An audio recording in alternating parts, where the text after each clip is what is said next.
우리의 인생에서 가장 중요한 자산이 두 가지가 있습니다. 바로 하나는 돈이며 하나는 시간인데요. 돈을 버는 것은 쉽지 않지만 시간을 버는 것은 노력으로 충분히 가능합니다. 사람들은 돈을 벌 생각만 하고 시간을 벌 노력은 하지 않지만 시간을 벌 수 있는 확실한 방법도 있긴 합니다. 그것은 바로 오래 사는 것인데요. 그러나 오래 사는 것보다 더 중요한 것이 바로 건강하게 사는 것이겠죠. 인류의 평균 수명이 앞으로 30년 이상 더 늘어난다고 합니다. 그렇게 늘어난 30년이란 시간을 병상에 누워서 고통스럽게 지내는 시간이 아니라 더 젊고 건강하게 지내고 싶은 건 누구든 마찬가지일 것입니다. 특히 노후에 건강하게 살기 위해서 전문가들이 반드시 챙겨 먹어야 한다고 강조하는 영양소가 있습니다. 바로 단백질인데요. 노년기에 단백질 섭취를 제대로 하지 않으면 기력 저하, 뼈 약화, 우울증 등과 같은 증상이 발생할 수 있고 근육 손실, 노인성 난청 발병 위험도 커지게 됩니다. 오늘은 노년기에 꼭 필요한 단백질, 이 단백질을 왜 먹어야 하는지와 시중에 판매되고 있는 다양하고 복잡한 단백질 제품 중 우리 시니어분들은 어떤 제품을 선택하는 것이 좋은지 자세히 소개해드리겠습니다. 먼저 시니어들에게 단백질은 도대체 왜 필요할까요? 우리 몸은 나이가 들수록 근육이 감소하게 됩니다. 40대 이후부터는 근육이 감소하게 되는데 사코페니아, 즉 근감소증이라고 하는 이 근육 감소 현상이 중년 이후 시작되어 50대 이후에는 가속화됩니다. 특히 여성의 경우 폐경 이후 이 현상이 더 두드러지는데요. 그래서 근육이 감소하기 전부터 근육을 늘리는 것이 중요하고 만약 이미 중년에 접어들었다면 근육을 잘 유지하는 것이 무엇보다 중요합니다. 근육을 유지하고 늘리기 위해서 대부분의 전문가들이 말하는 공통적인 해법은 단 두 가지인데요. 바로 꾸준한 운동과 균형 잡힌 식단입니다. 특히 식사를 할 때 탄수화물 위주로 식사를 하시는 분들은 탄수화물 위주의 식단을 단백질 위주의 식단으로 바꾸는 것이 중요하다고 강조하고 있는데요. 여기서 단백질도 어떤 단백질을 먹느냐가 굉장히 중요합니다. 고단백이라고 불리는 닭고기를 삶거나 찌지 않고 튀김으로 먹는다면 이것은 잘못된 식단이라고 할 수 있습니다. 즉, 단백질도 다 같은 단백질이 아닌 것이죠. 단백질을 먹더라도 좋은 단백질을 먹는 것이 무엇보다 중요합니다. 이처럼 단백질의 중요성은 누구나 알지만 식품으로 끼니 때마다 섭취하기에는 번거롭고 한계가 있는 것이 사실입니다. 그래서 많은 사람들은 단백질 보충제를 많이 이용하는데요. 실제로 단백질 보충제가 수명을 연장한다는 연구 결과도 있습니다.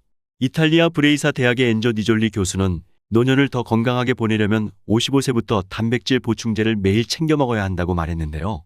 55세보다 더 늦은 나이에 단백질을 섭취하더라도 심장, 폐 등에 필요한 에너지를 주게 되어 심장마비, 폐질환, 당뇨병 개선에 도움이 된다고 말했습니다. 5060 신중년 10명 중 6명이 단백질 보충제를 먹고 있다는 설문조사 결과가 있는 만큼 단백질은 시니어들에게 필수 영양식으로 자리 잡고 있습니다.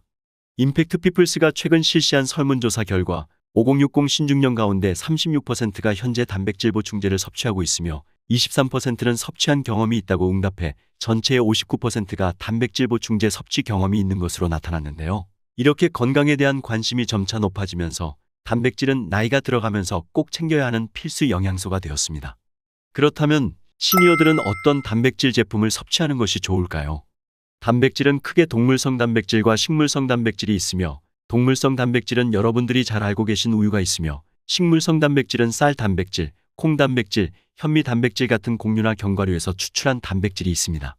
우유를 예로 들면 우유 안에는 유청 단백질과 카제인 단백질이 함유되어 있고 그 중에서도 유청 단백질이 근육을 생성하는 단백질로 잘 알려져 있습니다. 유청 단백질의 종류는 WPC, WPI, WPH, WPIH 이렇게 4가지 종류가 있는데 이 중 우리가 흔히 시중에서 접하는 유청 단백질 제품은 크게 WPC, WPI 두 종류로 나뉘게 됩니다. 먼저 WPC는 농축 유청 단백질로 상대적으로 가격이 저렴하다는 장점이 있어 단백질 파우더를 처음 고르는 사람은 가격 때문에 이것을 고를 수도 있지만 농축 유청 단백질은 유청 단백을 80%까지 농축한 것으로 유제품에 예민한 사람들은 자칫 속이 불편해질 수 있다는 단점도 있습니다. 반면에 WPI는 분리 유청 단백질로 우유에서 유청을 분리하고 미세 필터를 거쳐 유당과 지방을 제거한 고순도 단백질로 단백질 순도가 90%에 육박하는 프리미엄한 단백질이라고 보시면 됩니다. 우리가 한 번쯤 들어본 시중의 타동물성 단백질인 사냥유나 초유, 우유 등에는 공통적으로 유당이 존재하는 데에 반해 이 분리 유청 단백질은 지방과 유당을 제거한 락토프리 단백질이기 때문에 유당 섭취 시 속이 불편해 고생하시는 분들이나 나이가 들면서 유당을 분해하는 효소가 점차 줄어 소화가 잘 안 되는 시니어들에게 가장 무난하고 가성비가 좋은 단백질이라고 보시면 됩니다. 또한 분리유청 단백질은 흡수가 빠르며 섭취 시 혈중 아미노산 농도가 상승하기 쉬워 아미노산을 근육에 빠르게 공급해주기 때문에 근력 운동을 하기 힘든 노년층은 분리유청 단백질을 섭취하는 것만으로도 근육이 증가하는 효과를 볼 수 있는데요. 한 연구에 따르면 평균 71세 시니어를 대상으로 운동 없이 분리유청 단백질을 섭취했을 때 근육 합성률이 증가하는 결과도 있었습니다. 그렇다면 시니어들에게 꼭 필요한 단백질 제품을 어떻게 섭취하는 것이 좋을까요? 단백질 섭취량은 일일 권장량이 정해져 있기 때문에 한꺼번에 많이 먹기보다는 적당량을 꾸준히 섭취하는 것이 중요하며, 운동을 시작하기 전보다는 운동 후 최대 2시간 이내에 단백질을 섭취할 경우 근육의 크기를 늘리거나 유지시키는 데 많은 도움이 된다고 합니다. 특히 단백질의 경우 액상이나 바 형태로 만들어진 것들도 있지만 가급적 분말 형태로 된 것을 구입하여 물 또는 우유와 섞어서 섭취를 하는 것이 체내 흡수율을 더욱 높이고 단백질 효과를 증대시킬 수 있는 방법이라고 하니 이 점 참고하시면 좋겠습니다. 노년의 삶은 연금과 근육이 결정한다는 말이 있습니다. 건강한 노년을 보내려면 적당한 근육량은 필수라는 이야기인데요. 실제로 근육은 40대부터 매년 1%씩 줄어들며 계산상으로는 80대가 되면 원래 근육량의 60%도 채 남지 않는다는 이야기가 됩니다. 이 정도 근육량으로는 제대로 걷기조차 힘들 것 같습니다. 그러니 더 늦기 전에 빠른 속도로 빠져나가는 근육을 반드시 사수해야 합니다. 요즘처럼 선선한 가을, 빨리 걷기, 자전거 타기와 같은 유산소 운동과 함께 적절한 락토프리 단백질 섭취로 건강한 일상 보내시면 좋겠습니다. 오늘 내용 도움이 되셨나요? 오늘 영상을 시청하신 시니어분들은 분리유청 단백질, 락토프리 단백질 꼭 기억하셔서 단백질 고르실 때 꼼꼼하게 따져보시기 바랍니다. 오늘 영상이 도움이 되셨다면 주변 지인분들께도 좋은 영상 공유 부탁드리며 저는 다음 시간에 더욱더 시니어분들께 유익한 내용으로 찾아오겠습니다. 끝까지 시청해주셔서 감사합니다. 최근 미국 워싱턴 대학교 연구팀은 2100년에는 사람의 최대 기대 수명이 124년까지 늘 가능성을 무려 99%로 예측했다고 합니다. 이렇게 노후가 점점 길어지고 있는 지금 우리에게 필요한 것은 삶을 가볍게 비우는 일입니다. 최근 중장년층 및 시니어들에게 미니멀 라이프가 조용한 인기를 얻고 있습니다. 미니멀 라이프란 물건부터 인간관계에 이르기까지 불필요한 짐들은 덜어내고 보다 더 단순한 삶을 지향하는 것을 의미하는데요. 오늘은 나이가 들수록 버리는 생활이 왜 필요하고 어떻게 버리는 삶을 실천할 것인가에 대해 소개해드리겠습니다. 대부분의 사람들은 물질적으로 풍요로워질수록 더 행복해질 것이라고 믿습니다. 그러나 불필요하게 큰 집과 자동차, 집안을 꽉 채우고 있는 수많은 가구와 각종 물건들, 그리고 온갖 사람들과의 관계 때문에 많은 시간과 돈을 낭비하고 있지는 않나요? 은퇴를 하는 60대 이후에는 이런 불필요한 것들 버리기를 실천해서 삶을 조금 더 가볍고 여유로운 마음으로 살아갈 필요가 있습니다. 불필요한 것들을 버리는 생활이란 단지 물건을 버리는 것만이 아니라 살아가면서 자신의 몸에 배어버린 안 좋은 습관들을 하나씩 버려 없애는 의미도 포함되는데요. 그러면 노후의 삶이 행복해지기 위해서는 어떤 것들을 멀리해야 할까요? 60 이후에 반드시 버려야 할 것, 첫 번째는 전력 투구하는 자세입니다. 우리가 젊을 때는 몸도 마음도 건강하여 어떤 일이든 새롭게 도전해 볼 수 있었지만 60대 이후에는 정력과 재력, 의욕 등이 줄어들기 시작하는 상실의 시대가 시작됩니다. 뭐든지 할 수 있다는 자신감만으로는 할 수 없는 일이 더 많아지는 시기이기도 합니다. 따라서 내가 할 수 없는 일은 받아들이고 현재에 만족하며 마음의 여유를 가지는 것이 무엇보다 중요합니다. 두 번째는 무의미한 TV 시청입니다. 은퇴 후에는 아무래도 예전보다 시간이 남다 보니 TV를 보면서 보내는 시간이 늘어나는 것 같습니다. 만약 이렇게 TV를 시청하는 시간이 하루 3시간이라고 가정하면 1년에 1000시간이 넘는 시간을 TV 시청하는 데 빼앗겨 버린다는 계산이 됩니다. 영상 매체는 지속적으로 인간의 주의력과 감각을 자극해 묘한 이완감과 편안함을 주며 자기도 모르는 사이에 영상물에 대한 중독 증상이 생기게 됩니다. 따라서 TV 시청으로 보내는 시간들을 좀 더 목적을 가지고 효율적으로 활용해 다양한 일에 도전해 본다면 아주 가치 있는 시간을 만들 수 있을 것입니다. 새롭고 다양한 경험은 성장기에 있는 아이뿐만 아니라 중년의 뇌에도 새로운 자극과 경험을 줍니다. 이렇게 60 이후에는 의미 없이 TV에서 흘러나오는 프로그램에 시간을 쓰는 것이 아니라 취미생활을 하던 글을 쓰던 스스로 생각해서 정보를 얻어가는 시간으로 바꾸는 것이 바람직합니다. 세 번째는 고정관념입니다. 나이가 들수록 다양한 경험을 통한 수많은 경험치가 쌓이게 됩니다. 그런데 경험치가 쌓인다고 해서 그것이 모두 연륜이 되고 관록이 되는 긍정적인 면만 있는 것은 아닙니다.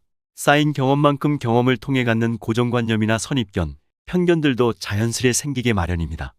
그런데 이 고정관념이 굳어져 버리면 자신의 생각과 다른 정보는 모두 틀리다고 생각하거나 옳게 받아들이려 하지 않습니다. 그렇게 되면 지식의 폭이나 생각의 영역이 점점 좁아지게 됩니다.